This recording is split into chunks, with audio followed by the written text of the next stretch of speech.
तो चलिए एक बहुत ही बुनियादी सवाल से शुरू करते हैं। हम जब किसी दौड़ते हुए कुत्ते को देखते हैं या सांस लेते इंसान को, तो हम फौरन कह देते हैं हाँ, ये जिंदा है। बिल्कुल। लेकिन एक सोए हुए इंसान और एक पत्थर में क्या फर्क है? या एक हरे भरे पौधे में और एक कह लीजिए प्लास्टिक के पौधे में? हाँ, ये लकीर हम खींचते कहाँ हैं असल में? वही तो। और ये सवाल इसलिए दिलचस्प है क्योंकि जीवन का असली सबूत हमारी आंखों के सामने नहीं होता। वो छिपा है एक अदृश्य दुनिया में, आणविक स्तर पर। आणविक स्तर पर। हाँ, हर जीवित कोशिका के अंदर मतलब एक लगातार डांस चल रहा है, अणुओं का हिलना, बनना, टूटना। यही आणविक गति है जो एक कोशिका को संगठित रखती है, उसे पर्यावरण के असर से बिखरने नहीं देती। अच्छा। और वायरस वो इसी कसौटी पर हमेशा फंस जाते हैं। कैसे? बाहर पड़े हो तो निर्जीव, पर जैसे ही किसी कोशिका में घुसते हैं, वो इस आणविक मशीनरी को हाईजैक कर लेते हैं और एक तरह से जिंदा हो जाते हैं। तो वो सजीव और निर्जीव के बीच की मतलब एक धुंधली सी सीमा पर हैं। बिल्कुल। तो आज का हमारा मिशन यही है, जीवन को चलाने वाली इस अदृश्य मशीनरी को समझना। हम जीवन को एक बड़े और व्यस्त शहर की तरह देखेंगे और उन 4 जरूरी विभागों की पड़ताल करेंगे जो इस शहर को कह सकते हैं 24 घंटे चलाते हैं। और इन प्रक्रियाओं को मिलाकर ही जैव प्रक्रम या लाइफ प्रोसेसेस कहते हैं। तो किसी भी शहर को चलाने के लिए सबसे पहली जरूरत होती है कच्चे माल की और ऊर्जा की। हाँ, बिल्कुल। यही से हमारा पहला विभाग काम करना शुरू करता है, पोषण यानी न्यूट्रिशन। शरीर को अपनी मरम्मत के लिए, रखरखाव के लिए लगातार ऊर्जा चाहिए, तब भी जब हम सो रहे हों। बिल्कुल। और इस मामले में कुछ जीव वो कमाल के आत्मनिर्भर हैं। हम उन्हें स्वपोषी या ऑटोट्रोफ्स कहते हैं, जो अपना खाना खुद बनाते हैं। हाँ, जैसे कि हरे पौधे। वो एक ऐसा जादू करते हैं जो किसी भी इंसान की बनाई फैक्ट्री से कई ज्यादा शानदार है। वो सूरज की रोशनी, जो कि सिर्फ ऊर्जा है, उसको हवा और पानी जैसी साधारण चीजों का इस्तेमाल करके एक ठोस चीज में बदल देते हैं, मतलब ग्लूकोज में। ये तो सच में प्रकृति की सबसे बड़ी फैक्ट्री है। तो ये काम कैसे करती है? इस प्रक्रिया को हम प्रकाश संश्लेषण या फोटोसिंथेसिस कहते हैं। इसके 3 मुख्य हिस्से हैं। अच्छा। पहला, पत्तियों में मौजूद क्लोरोफिल सूरज की रोशनी को सोखता है। दूसरा, इस लाइट एनर्जी को केमिकल एनर्जी में बदला जाता है, जिससे पानी के अणु हाइड्रोजन और ऑक्सीजन में टूट जाते हैं। और तीसरा, हवा से ली गई कार्बन डाइऑक्साइड को इस ऊर्जा का इस्तेमाल करके कार्बोहाइड्रेट यानी भोजन में बदल दिया जाता है। और जो भोजन फौरन इस्तेमाल नहीं होता, उसे पौधे स्टार्च के रूप में स्टोर कर लेते हैं। ये उनका पावर बैंक है, कह लीजिए। कमाल है।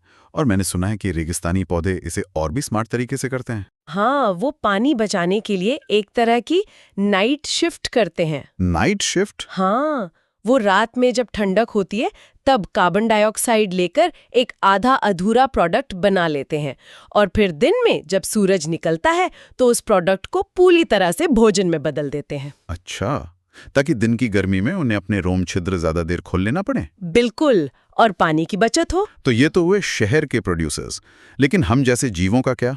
हम तो इतने आत्मनिर्भर नहीं है। सही कहा, हम हैं विषमपोषी या हेटेरोट्रोप्स।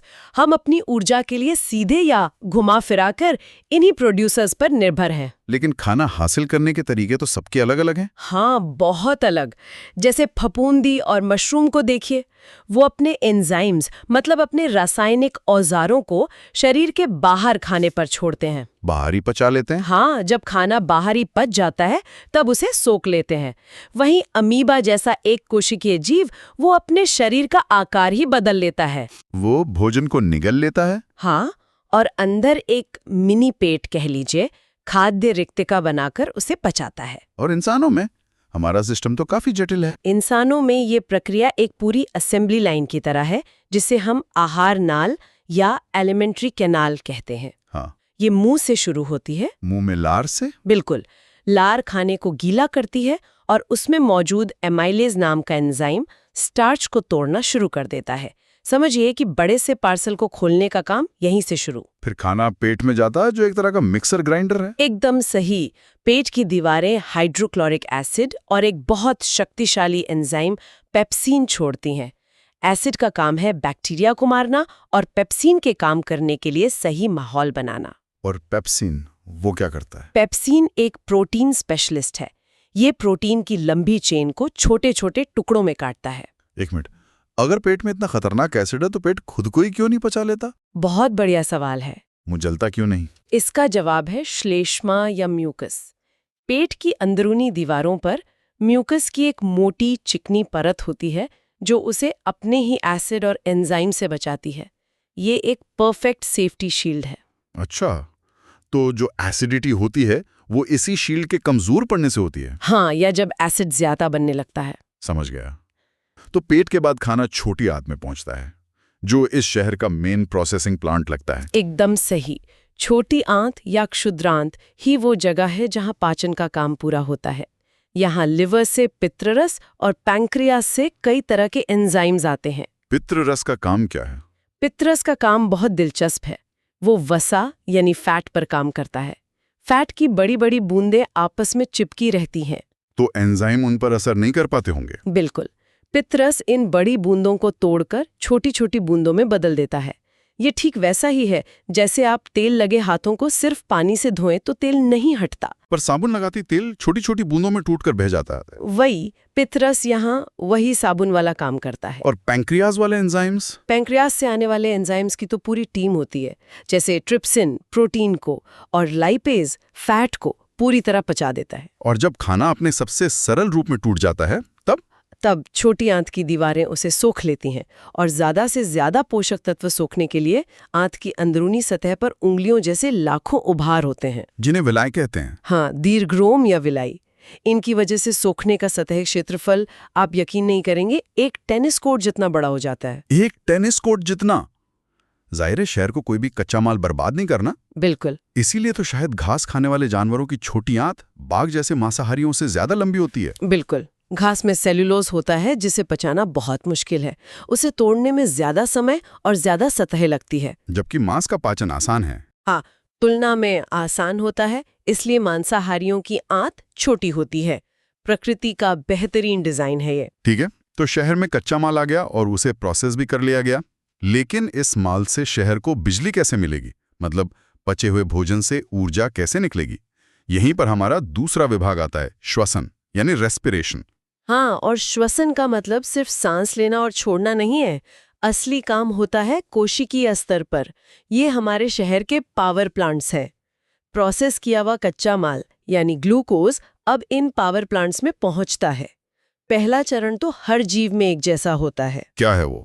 कोशिका के साइटोप्लाज्म में 6 कार्बन वाला ग्लूकोज 3 कार्बन वाले 2 छोटे अणुओं में टूट जाता है, जिन्हें पाइरूवेट कहते हैं। और इसके बाद रास्ता बदल जाता है। हाँ, इसके बाद का रास्ता इस पर निर्भर करता है कि ऑक्सीजन है या नहीं। अगर ऑक्सीजन मौजूद है, जिसे हम वायवीय या एरोबिक रेस्पिरेशन कहते हैं, तो पाइरूवेट माइटोकॉन्ड्रिया नाम के खास पावर प्लांट में जाता है। वहां ऑक्सीजन की मदद से उसे पूरी तरह से तोड़कर कार्बन डाइऑक्साइड, पानी और ढेर सारी ऊर्जा बनाई जाती है। यह सबसे कुशल तरीका है। और अगर ऑक्सीजन ना हो तो, जैसे कि जब हम बहुत तेजी से दौड़ते हैं? अच्छा सवाल है। जब हमारी मांसपेशियों की कोशिकाओं को तेजी से काम करने के लिए पूरी ऑक्सीजन नहीं मिल पाती, तो वे कह लीजिए बैकअप जनरेटर चालू कर देती हैं। अवायवीय श्वसन। हाँ, एनारोबिक रेस्पिरेशन। इसमें पाइरूवेट को बिना ऑक्सीजन के लैक्टिक एसिड और थोड़ी सी ऊर्जा में बदला जाता है, और यही लैक्टिक एसिड जब मांसपेशियों में जमा हो जाता है तो हमें दर्द या ऐंठन महसूस होती है, जिसे हम क्रैम्प कहते हैं। अच्छा, तो अगली बार जब दौड़ने के बाद पैरों में दर्द होगा तो मुझे पता होगा कि इसका जिम्मेदार लैक्टिक एसिड है। ये तो बहुत रिलेटेबल है। तो ये जो ऊर्जा निकलती है उसे कोशिकाएं इस्तेमाल कैसे करती हैं? वो इस ऊर्जा को एटीपी नाम के अणुओं में स्टोर करती हैं। एटीपी को आप कोशिका की रिचार्जेबल बैटरी समझ सकती हैं। Rechargeable battery? हाँ, जब श्वसन से ऊर्जा निकलती है तो एडीपी नाम की खाली बैटरी को चार्ज करके एटीपी यानी फुल बैटरी बना दिया जाता है। फिर कोशिका को जब भी कोई काम करना हो, मांसपेशियों को सिकोड़ना हो या नया प्रोटीन बनाना हो, वो एक एटीपी की बैटरी इस्तेमाल कर लेती है। वाह! तो अब हमारे शहर के पास कच्चा माल भी है और उसे चलाने के लिए चार्ज की हुई बैटरियां भी। लेकिन इस सामान को और इन बैटरियों को शहर के हर कोने, हर घर तक पहुंचाएगा कौन? और वहां से निकलने वाले कचरे को वापस कौन लाएगा? यहाँ हमारे तीसरे विभाग यानी वाहन या ट्रांसपोर्टेशन की एंट्री होती है। और इंसानों में ये ट्रांसपोर्ट सिस्टम हमारा परिसंचरण तंत्र है। इसके 3 हिस्से हैं। दिल, जो सेंट्रल पंपिंग स्टेशन है, रक्त वाहिकाएं, जो शहर की सड़कें हैं, और रक्त, जो कि डिलीवरी ट्रक का काम करता है। और इस ट्रक के अंदर एक सुपर ट्रांसपोर्टर भी है, हीमोग्लोबिन। बिल्कुल, हीमोग्लोबिन ही तो असली हीरो है। वो इतना खास क्यों है? क्योंकि ऑक्सीजन खुद से खून में ज्यादा घुलती नहीं है। हीमोग्लोबिन ऑक्सीजन को मजबूती से पकड़कर फेफड़ों से शरीर की हर एक कोशिका तक ले जाता है। इसका महत्व आप इस बात से समझिए, अगर हमारे खून में हीमोग्लोबिन ना होता तो डिफ्यूजन के जरिए ऑक्सीजन के एक अणु को फेफड़ों से हमारे पैर के अंगूठे तक पहुंचने में अंदाजन 3 साल लग जाते। 3 साल? ये तो मतलब अविश्वसनीय है ना? मतलब हीमोग्लोबिन के बिना हमारा अस्तित्व ही संभव नहीं होता। और इस पूरे सिस्टम को ताकत देता है हमारा दिल। हाँ, दिल एक असाधारण पंप है जिसके 4 चेंबर होते हैं। ये दोहरे परिसंचरण या डबल सर्कुलेशन के सिद्धांत पर काम करता है। इसका क्या मतलब है? इसका मतलब है कि खून हर चक्कर में दिल से 2 बार गुजरता है। एक बार शरीर से आकर फेफड़ों में जाने के लिए और दूसरी बार फेफड़ों से होकर वापस शरीर में जाने के लिए। ये सिस्टम ऑक्सीजन वाले साफ खून को बिना ऑक्सीजन वाले गंदे खून से मिलने नहीं देता, जो कि बहुत एफिशिएंट है। हाँ, खासकर हम जैसे गर्म खून वाले जीवों के लिए, जिन्हें अपने शरीर का तापमान बनाए रखने के लिए लगातार बहुत ज्यादा ऊर्जा की जरूरत होती है। ये तो हुई हमारी बात, लेकिन पौधों में ट्रांसपोर्टेशन कैसे होता है? उनके पास तो दिल जैसा कोई पंप भी नहीं है।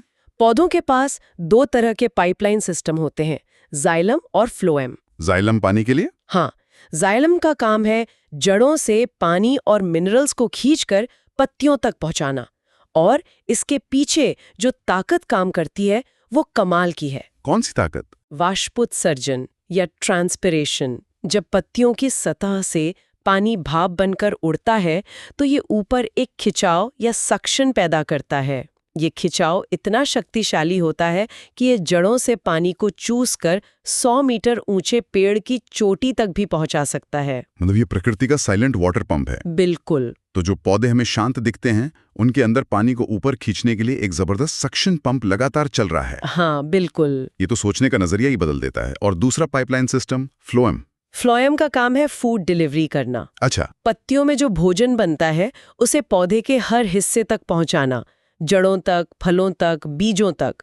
और जाइलम के विपरीत ये एक एक्टिव प्रोसेस है। इसमें ऊर्जा लगती है। हाँ, इसमें पौधे को अपनी एटीपी बैटरियों से ऊर्जा खर्च करनी पड़ती है, क्योंकि भोजन को जरूरत के हिसाब से ऊपर और नीचे दोनों दिशाओं में भेजना पड़ सकता है। चलिए अब इस शहर की कहानी के आखिरी और सबसे जरूरी विभाग पर आते हैं। हर व्यस्त शहर में बहुत सारा कचरा भी पैदा होता है, और अगर इसे ठीक से मैनेज ना किया जाए तो पूरा शहर ठप हो जाएगा। सही कहा। यही काम करता है हमारा चौथा विभाग, उत्सर्जन यानी एक्सक्रीशन। बिल्कुल। हमारे शरीर में प्रोटीन के मेटाबॉलिज्म से यूरिया जैसे जहरीले पदार्थ बनते हैं।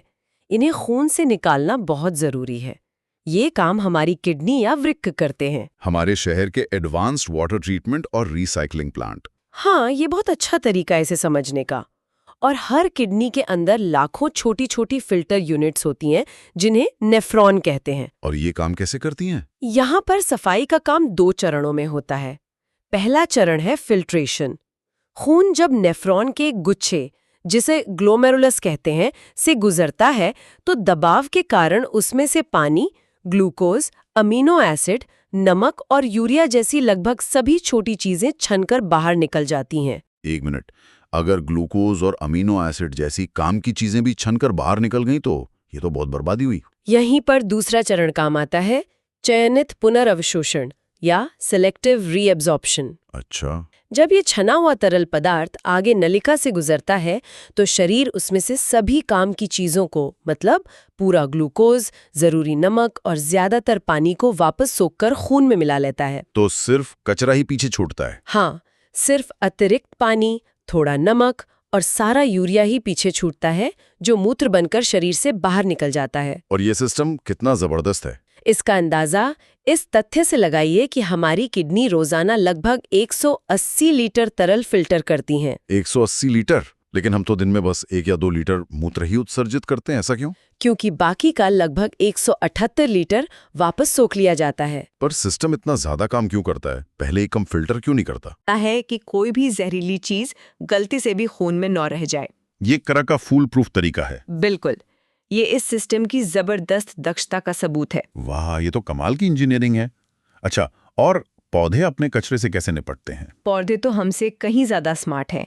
उनके लिए प्रकाश संश्लेषण से बनी ऑक्सीजन एक वेस्ट प्रोडक्ट है, जिसे वो रंध्रों से बाहर निकाल देते हैं, और वो हमारे लिए जीवनदायिनी है। मतलब उनका कचरा हमारे काम का है? हाँ, अतिरिक्त पानी को वो वाष्पोत्सर्जन से उड़ा देते हैं।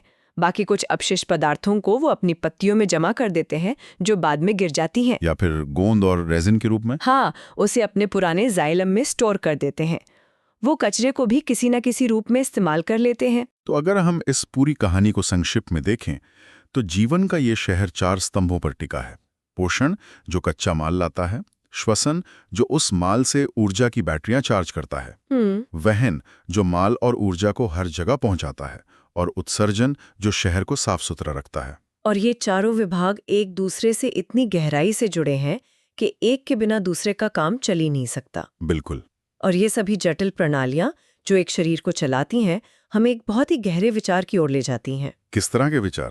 सोचना कितना अद्भुत है कि जब किसी एक इंसान में इनमें से कोई एक प्रणाली, मान लीजिए किडनी, काम करना बंद कर देती है, तो अंगदान या ऑर्गन डोनेशन के जरिए कोई दूसरा इंसान अपनी एक किडनी देकर उसे एक नया जीवन दे सकता है। विज्ञान और इंसानियत मिलकर एक शहर की विफल मशीनरी को दूसरे शहर के हिस्से से बदल सकते हैं। बिल्कुल, ये हमें याद दिलाता है कि जीवन का ये जटिल तंत्र न केवल व्यक्तिगत है, बल्कि इसे साझा भी किया जा सकता है। ये चीज हम सबको एक दूसरे से जोड़ती है।